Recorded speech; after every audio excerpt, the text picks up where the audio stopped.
So just looking at that system of swallowing and digestion and elimination, the gut or the smooth muscle also lacks dystrophin. So we're going to have Kent Williams come up. Where is Kent? Thanks, Kent. Come up and talk about GI and issues of digestion and elimination.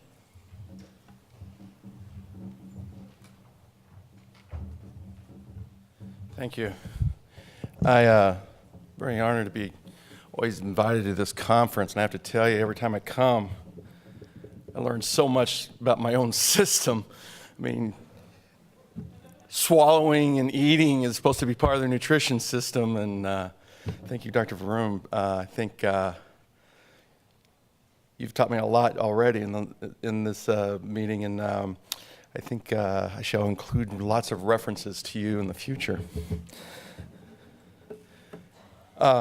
Is there, for moving on? Is this, oh, this one? All right.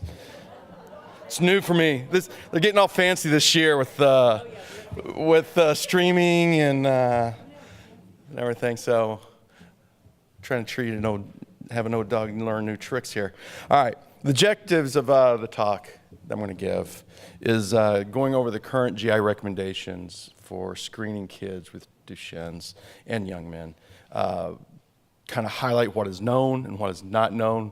Probably more is not known than is known, but there's still a lot, I believe, that can benefit a lot of the young children and young adults.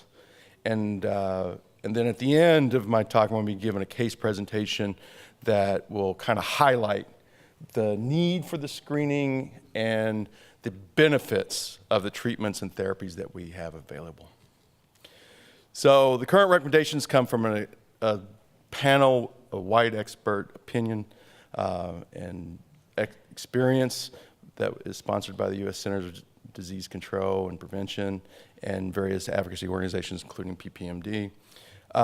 Basically, they came up with recommendations for screening GI issues that should happen at least on a 6-month schedule, and then some that should happen on an annual schedule.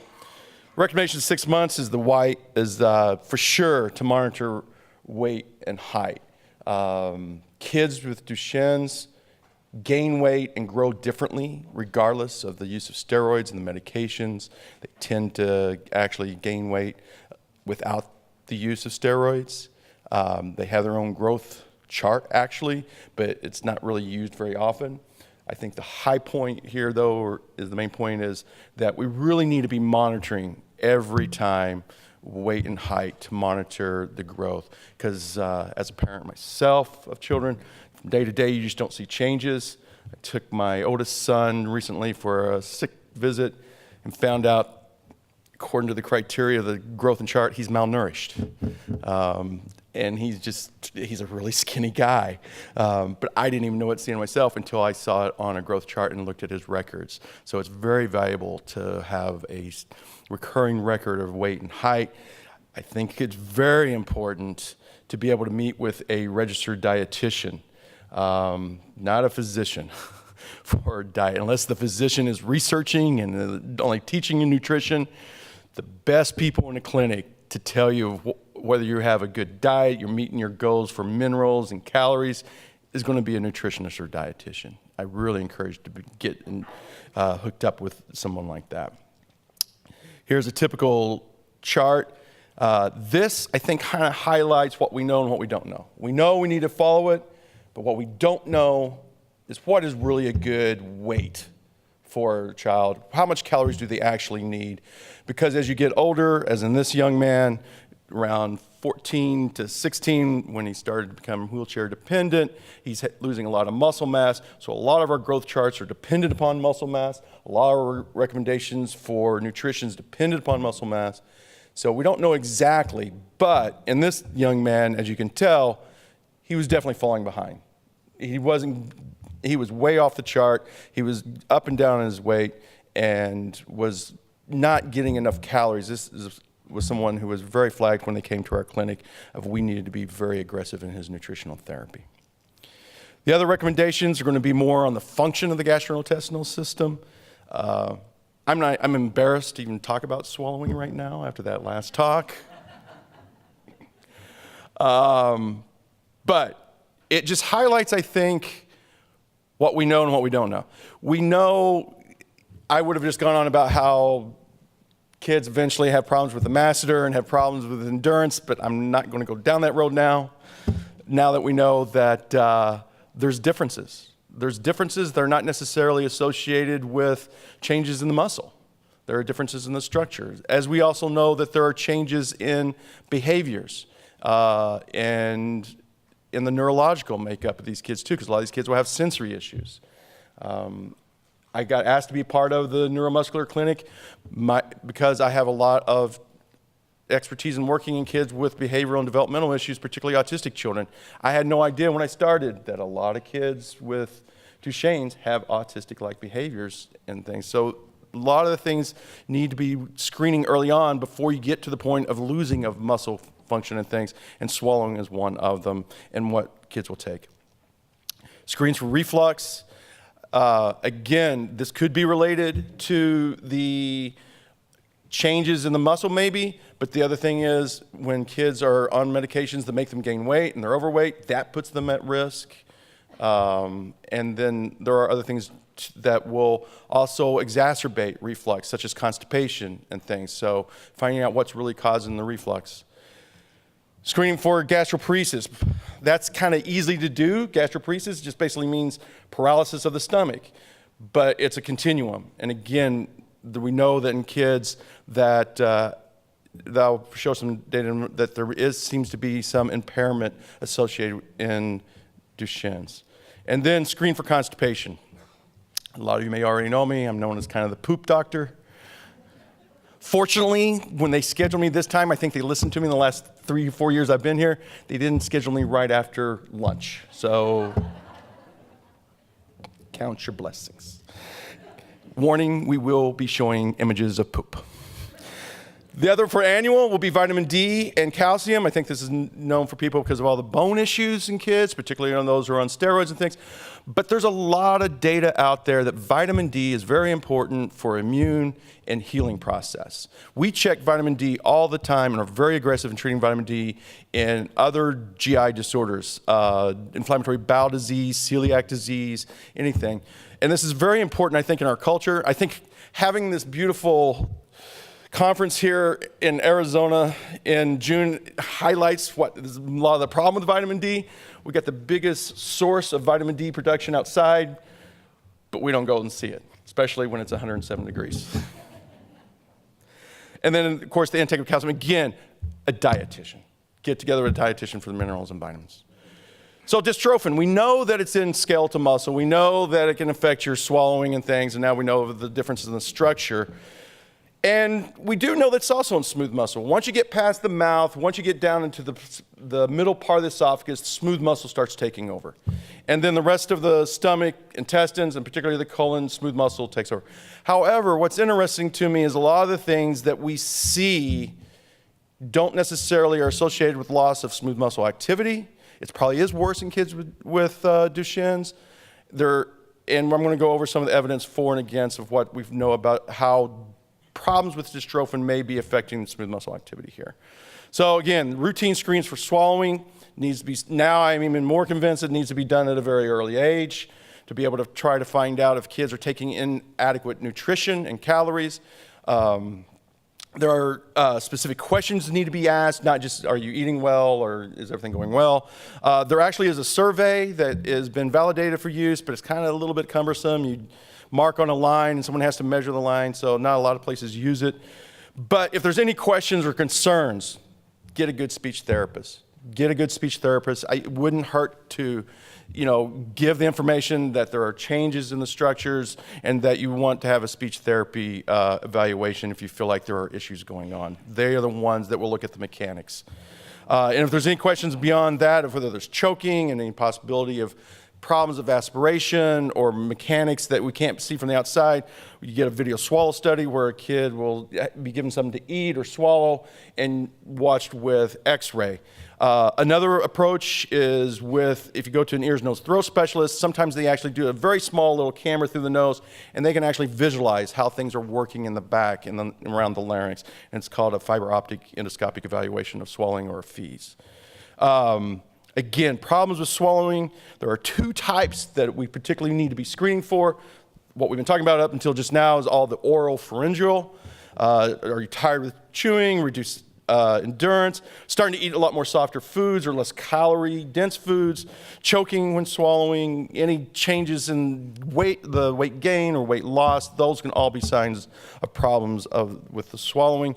But then the other part is the distal part, where again, that's not so much the skeletal muscle, smooth muscle, but can be more with reflux, where you're having chest pain. Do you feel food getting stuck, which may not necessarily be just due to reflux, but could be due to an allergy condition. And so any of the things that's lower down beyond your oral pharynx would be concerns for problems with reflux or possibly an allergy, and would require a further evaluation and screening by a GI specialist.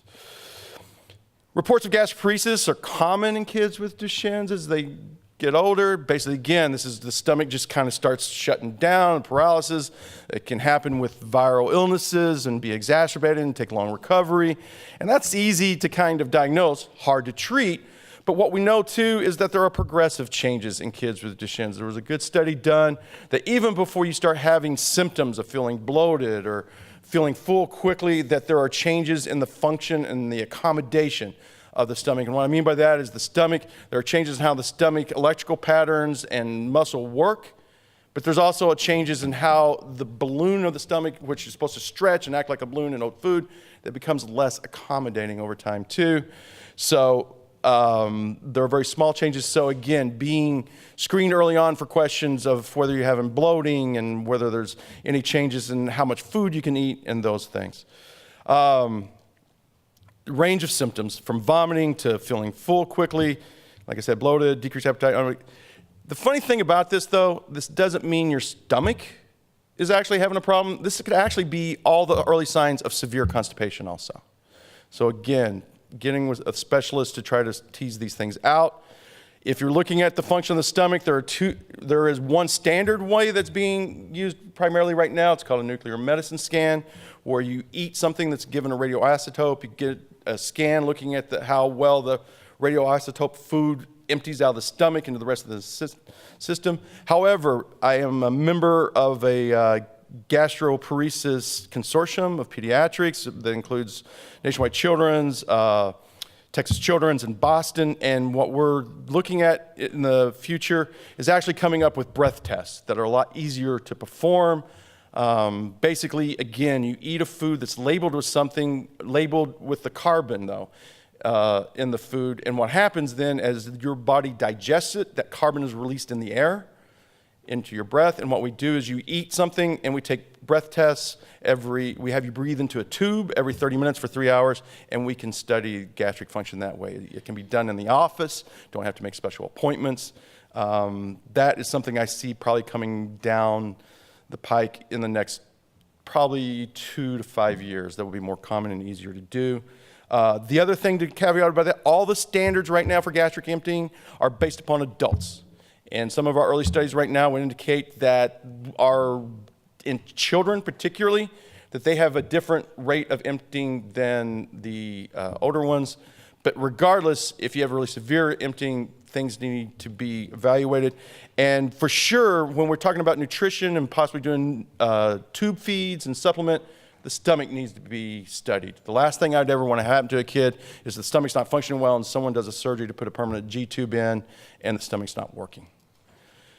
Colonic motility, there's evidence in there that the colon in kids with Duchenne's doesn't seem to function well. There are animal studies that it seems that the genetics, mutations for dystrophin alter how the colon functions. But there's been a recent study done at Cincinnati where they didn't see a difference. And I bet this is probably more due to variations of the mutation. And we probably need to do a better job of controls of just exactly what subtypes we are studying. And I am fairly certain a lot of the kids with the pseudo-obstruction, where the entire intestines and stomach seem to not begin to fail, is that there are certain genetics that go into that and certain mutations in Duchenne's that are probably more prone to that than others. Constipation, though, is highly under-recognized and undertreated and underestimated. I've had plenty of doctors tell me that, oh, I know how to treat constipation, and they come to me 2 years later when I wish they'd come to me 4 years earlier. Again, it's an overlooked cause for reducing appetite. Just treating constipation can actually improve the appetite. And it can also be the cause of other symptoms. A survey that we did online that many of you probably helped with, these are the GI symptoms we were asking about. I just show this though because every one of these could be contributed to or caused by constipation.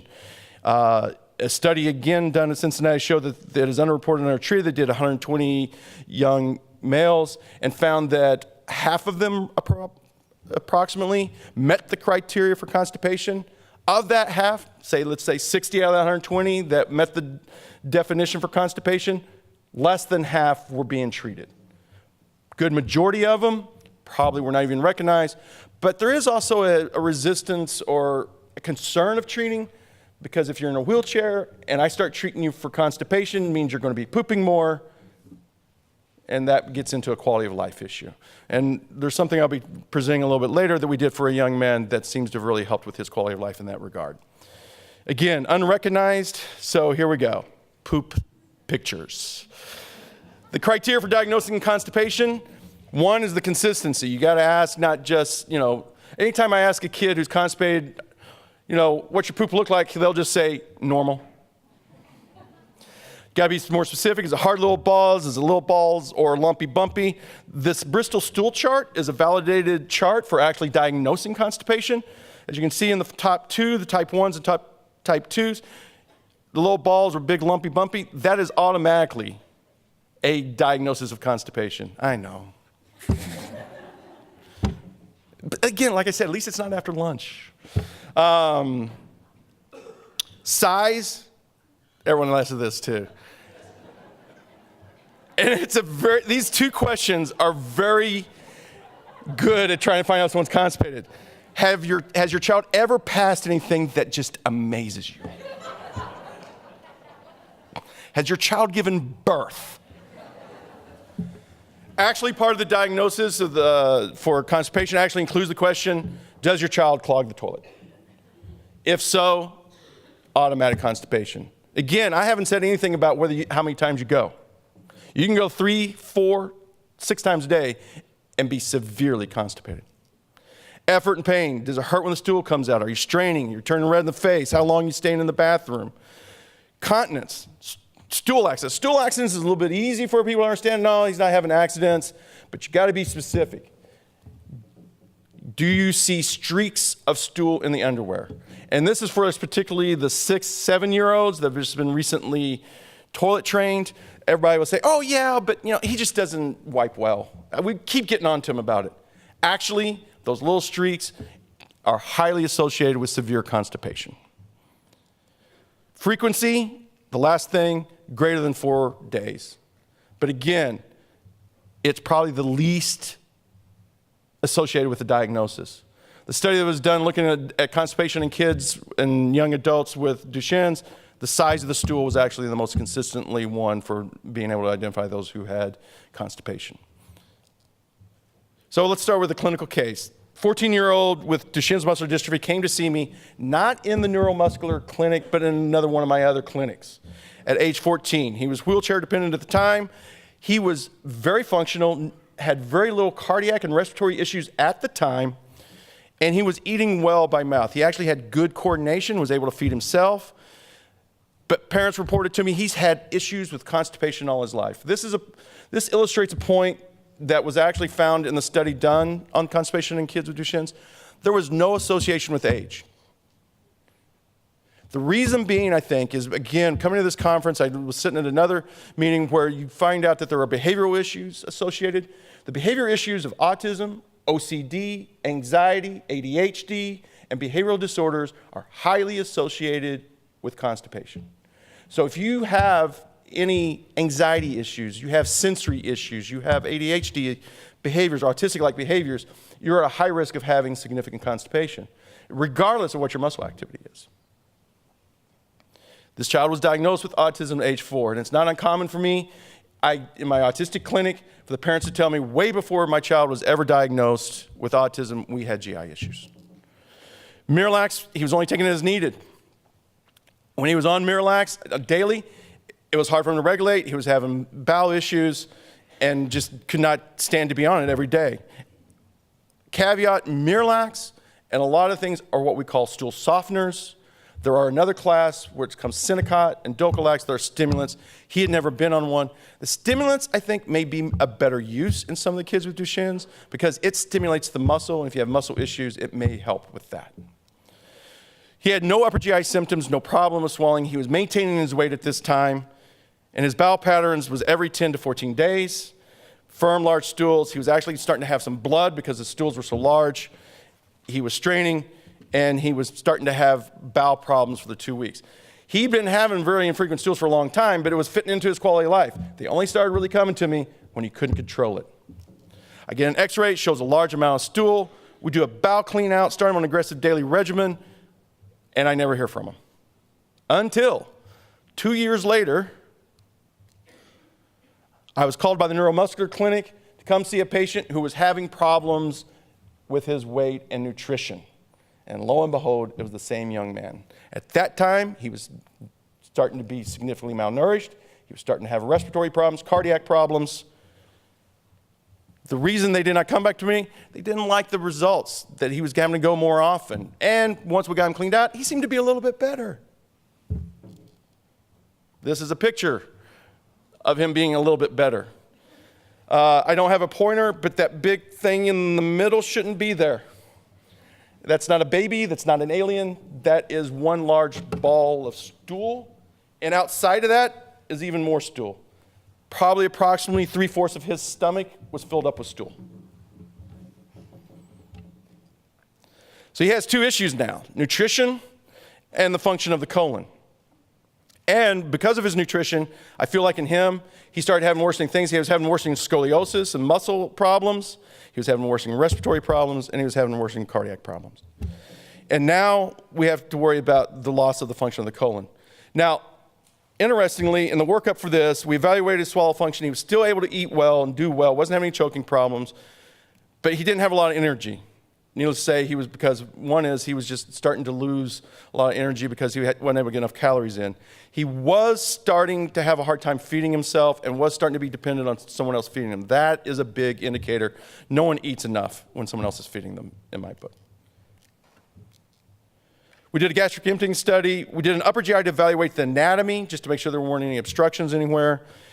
And I convinced him he needed to be on a trial of NG tube feeds where we put a tube into the stomach, through the nose, and get him beefed up. Because I was also called there because of his scoliosis, he was getting ready to go undergo a big surgery.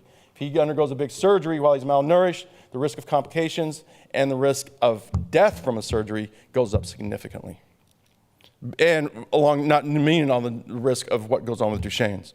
We did a workup for his colon function too. We did aggressive medical therapy. Putting the tube down actually helped us because we could put a lot of the medicines down the tube without relying on him to take it.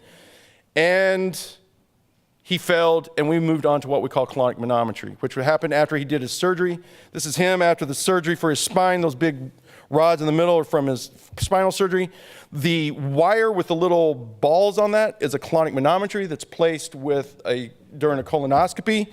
Again, I don't have a pointer, but that big part going from the lower part of his belly up to his liver shouldn't go that way. That whole section is completely abnormal. And what we found from these workups was he had decreased endurance of chewing. He was starting to have problems of being able to chew the foods, was changing the textures of the foods that he was seeing. He didn't have any aspiration, no problem swallowing from that standpoint. His anatomy of his stomach was normal, and the function of the stomach was normal. Ironically, the proximal part of his colon, the first 2/3 of his colon, completely normal. Completely normal, no problems with his muscles. The last part, of course, where you see that really big ball of stool, no function. This is not due to Duchenne's. This is not due to dystrophin. This is due to chronic constipation over years. Our recommendations, G-tube. And we would resect that non-functioning segment, and we recommended what we call an appendicostomy, which would mean we would be able to give flushes and clean out his colon.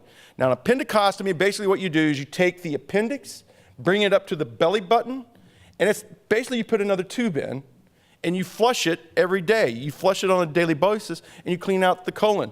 We do this frequently in other conditions, such as spina bifida, motor vehicle accident, people who are confined to a wheelchair, so that they basically can take over their colon function. The outcome, within 6 months after doing this, the mother said it was the best thing we ever did. He's able to poop regularly, and we can control it. But more importantly, what pleased Mom, she fed him. He grew. He got bigger. He got on weight. And his thing is, I feel much better. I have more energy. I can focus. I can do things more. Interestingly, we're actually decreasing the amount of feeds we're giving him this week.